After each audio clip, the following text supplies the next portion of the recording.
Hello viewers, welcome to my YouTube channel. Get ready for heart-touching stories. Don't forget to subscribe and let's begin.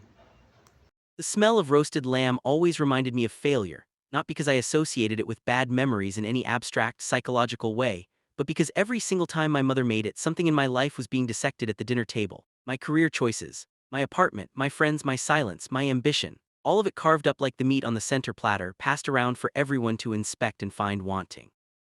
I was 31 years old and I still dreaded Sunday dinners. That particular evening in November, I drove the 40 minutes from my apartment in the city to my parents' house in the suburbs with the windows down despite the cold. I needed the air. I needed something to bite at my face and remind me I was still a person with agency, someone who chose to make this drive, who could just as easily turn the car around and call with an excuse about traffic or a headache or a last-minute work obligation. But I never did. Because somewhere beneath all the dread, I still loved them, my parents, my older brother Marcus, his wife Diane, their two kids. I loved the idea of what Sunday dinner was supposed to be, even if the reality of it had a way of drawing blood. I parked behind Marcus's SUV and sat in the car for a moment, listening to the engine tick as it cooled. You're fine, I told myself. You're doing fine. Inside, the house smelled exactly like it always did: roasted lamb, garlic, the faint ghost of my mother's perfume, and something that might have been old wood or old expectation. My niece and nephew ran to hug my legs, and for a moment, standing there with two small children wrapped around me, I felt genuinely happy. Uncle Daniel, Sophie, who was 7, looked up at me with the kind of pure adoration that only children and dogs can manage. Did you bring anything, Sophie? Marcus said from the couch, not looking up from his phone. Don't ask him that. Brought myself, I said, crouching down. Isn't that enough? Sophie seemed to genuinely consider this. I guess, she decided, then ran off. My mother appeared from the kitchen in her apron, and she hugged me the way she always did, tightly, warmly, with a kind of fierce love that made everything confusing because it was real. Her love was real, it just came packaged with shrapnel. You look thin, she said, pulling back to examine my face. I'm exactly the same weight I've been for 4 years, Mom. You look tired then. It's November. My father was in the armchair by the window, the same chair he had occupied for as long as I could remember, a newspaper folded on his lap, even though I was fairly certain he had read everything on his phone already. He was a man who kept props around himself, things that signaled stability, tradition, the way life was supposed to be organized. Daniel, he said, nodding. Dad, that was our greeting. It had been our greeting since I was roughly 23, when I had declined to join the family plumbing business, a business my grandfather had built, my father had expanded, and which Marcus now helped run. My refusal had been taken personally. Not angrily, never loudly, but in the quiet, permanent way of a door that doesn't quite close all the way anymore. There was always a draft. Dinner began well enough. My mother had also made her roasted potatoes and a salad from the garden, and the kids were noisy and distracting in the best possible way. Marcus talked about a big commercial contract the business had landed.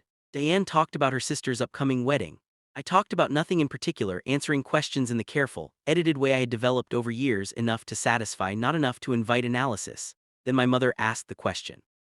So how is the app doing? It wasn't a neutral question. Nothing in this house was neutral. Every question was a probe sent out to test the atmosphere, measure the pressure, report back. The app was what she called Hallowed Ground, the platform I had spent 3 years building. It was a digital space for people who had experienced grief, specifically complicated grief, the kind that doesn't fit neatly into the 5 stages and timetables that well-meaning people hand you after a loss. I had built it after my best friend Eli died at 26 from a brain aneurysm, and I had found myself utterly alone in the specific shape of my mourning, unable to find community or language for what I was feeling. Hallowed Ground had started as a personal project. Then other people found it. Then it grew. It's doing well, I said. Many people are using it now, Deanne asked, and her interest was genuine. She had always been the kindest person at this table. About 40,000 active monthly users, I said. We just crossed that last month. 40,000, Diane repeated, impressed. Marcus looked up briefly. Still not profitable though, right? I kept my expression neutral. We're approaching sustainability. The subscription model is converting well. My father set down his fork. This was a signal. Marcus knew it. My mother knew it. Even Sophie seemed to feel it, glancing up from her plate with animal instinct. My father setting down his fork meant he had decided to say something he had been holding. Daniel, he said, I want to ask you something and I want you to hear it the right way. Okay, I said. What is it exactly that you provide, that this app provides? He said the word app the way someone might say hobby or phase. There are therapists for grief, there are churches, there are family members, friends. What is it that you offer that any of those things don't already offer? I had answered versions of this question before, to investors, to skeptical journalists, to users who wondered why I had built it the way I had. I knew my answer. I believed in my answer. A lot of people don't have access to therapists, I said, financially or logistically. A lot of people have lost the community structures that used to hold grief. Churches aren't part of everyone's life. And family and friends, as much as they love you, often don't know how to sit with grief. They want to fix it or rush it. Hallowed ground is a space where no one is trying to fix you. It's a website where sad people talk to each other, my father said. I took a breath. It's a structured community with facilitated support groups, memorial tools, guided reflection prompts, and peer mentorship from people who are further along in their grief journey. You've been doing this for 3 years, my father said. Yes. In 3 years you've made what? Enough to live on. I live fine, Dad. I'm not asking if you live fine. I'm asking if you've built something that actually justifies 3 years of your life. Table had gone quiet in that particular way where everyone is suddenly very interested in their food. I think 40,000 people finding something that helps them through the worst experiences of their lives justifies it, yes. My father looked at me for a long moment.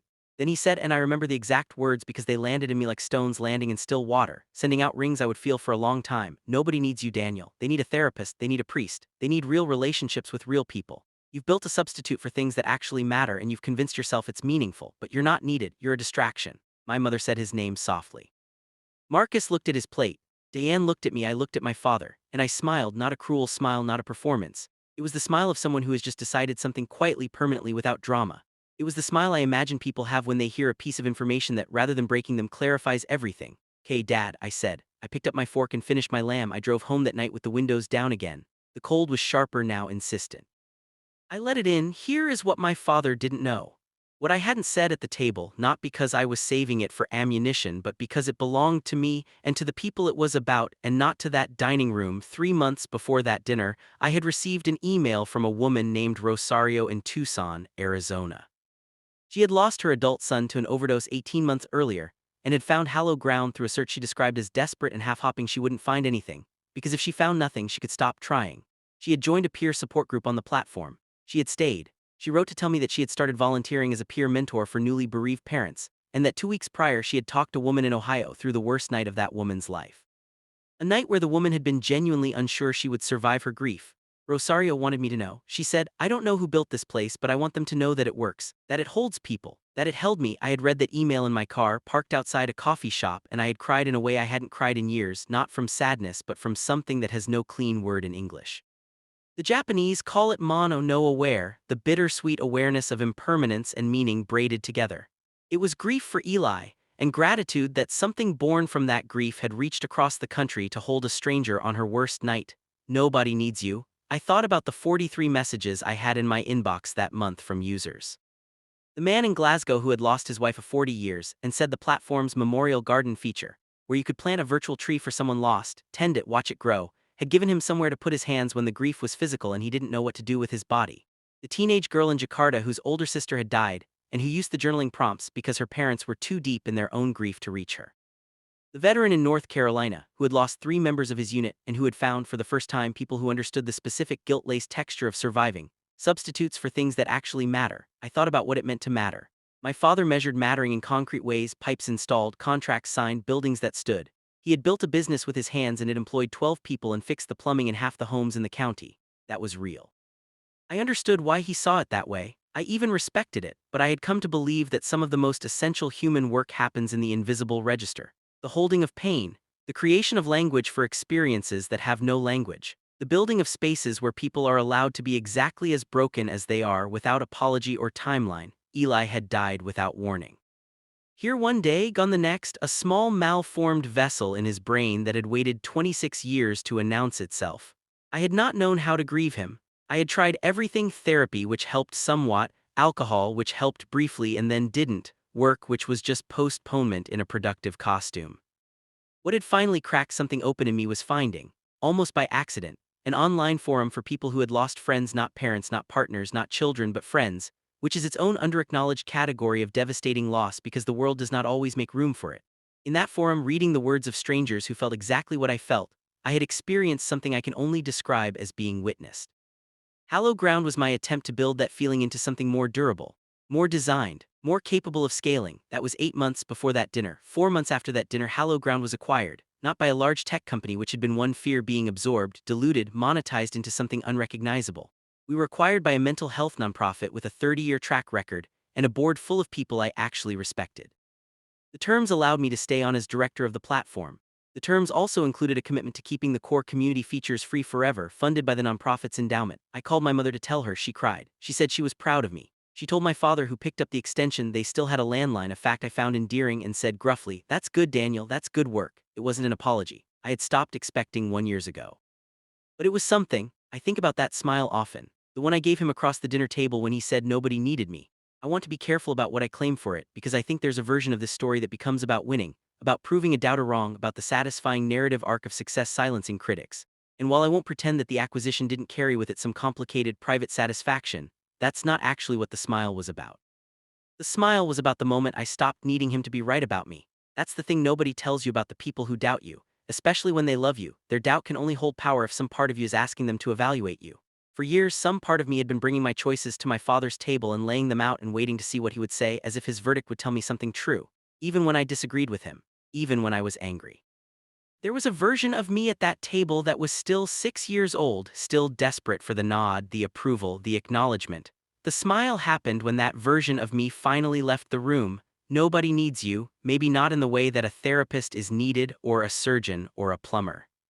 But here is what I have learned from 3 years of building a space for grief. Need is not a hierarchy. The man in Glasgow tending his virtual tree does not need it less because it is not a pipe being repaired. The woman in Tucson who mentored a stranger through her worst night was doing something as necessary as anything I can name. The world is full of invisible work. It is full of people building things that don't show up in contracts or invoices or blueprints, but that hold other people upright.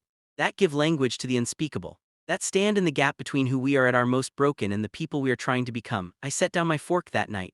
I drove home with the cold air rushing over my face, and I got back to work. Eli would have liked hallowed ground, I think. He would have made fun of the name. He had a gift for finding the absurdity in anything I took too seriously. But then he would have looked at it carefully, the way he looked at things he actually respected, and he would have said, "Yeah, this is something that's enough. That has always been enough."